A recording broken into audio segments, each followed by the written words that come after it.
Alchemia was born of the idea of mixing together masculine and feminine energy and observing how the four elements which are present in nature, water, air, earth and fire, has also feminine and masculine characteristics. We started to dig deeper into what is the masculine, what is the feminine, how can we use these energies in our own life. We have developed a retreat which focuses on each one of these elements, including a specific medicine or technique with these energies, characteristics or ways of using what is around us and inside us for a better understanding of our human experience. The water is a feminine archetype, a feminine kind of energy. She doesn't ask permission to be, right? She just go with what is around her. If it's hot, then she's going to evaporate. If it's cold, she's going to freeze. And she's just adapting to whatever feels better in this moment. And that's why it's feminine. And that's the medicine of the water. Is just to be carried by her, to be embraced by her, to be with the flow, to understand that healing doesn't have to be because we do, and allow ourselves to be receiving.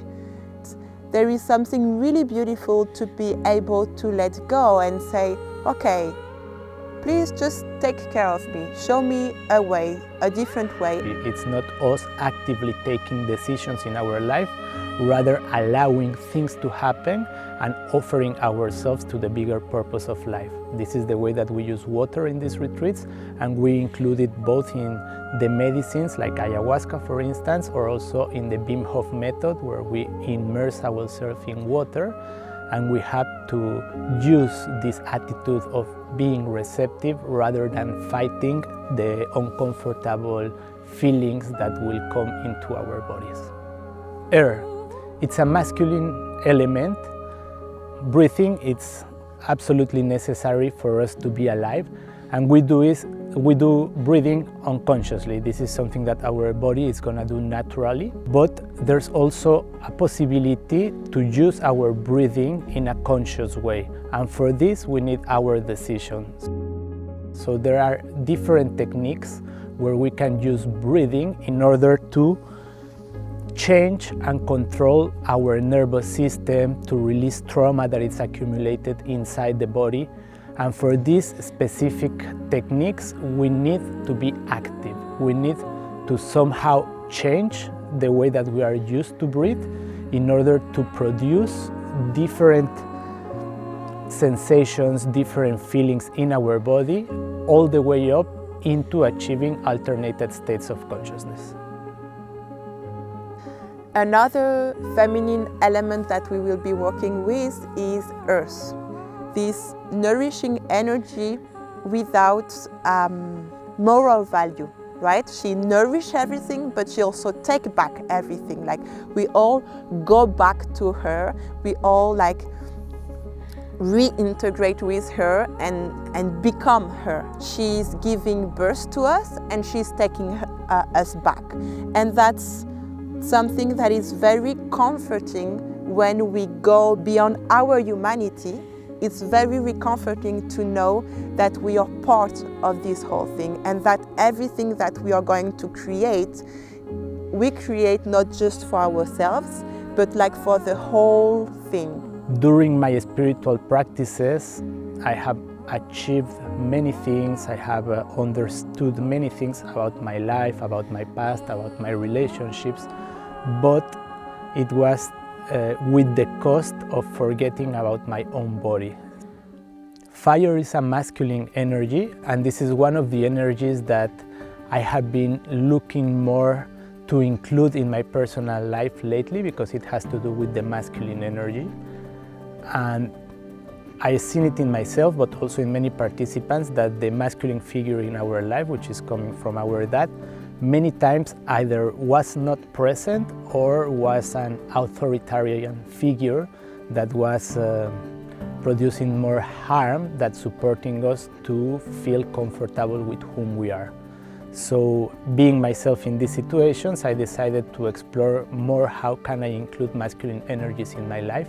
And the element of fire has to do with transmutation. It's bringing everything to the fire to be exposed, to burn it, and to creating something new out of it.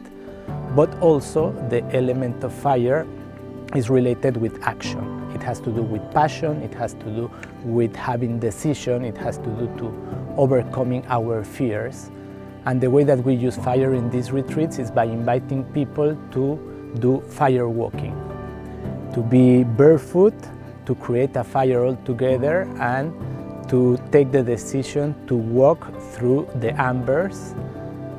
And by doing so, you are not only overcoming your fears and realizing that things that you may think are impossible are actually possible, like walking barefoot in fire and not burning yourself, but also having the decision to go through certain situations in your life where you would normally run away or stop or decide not to do it.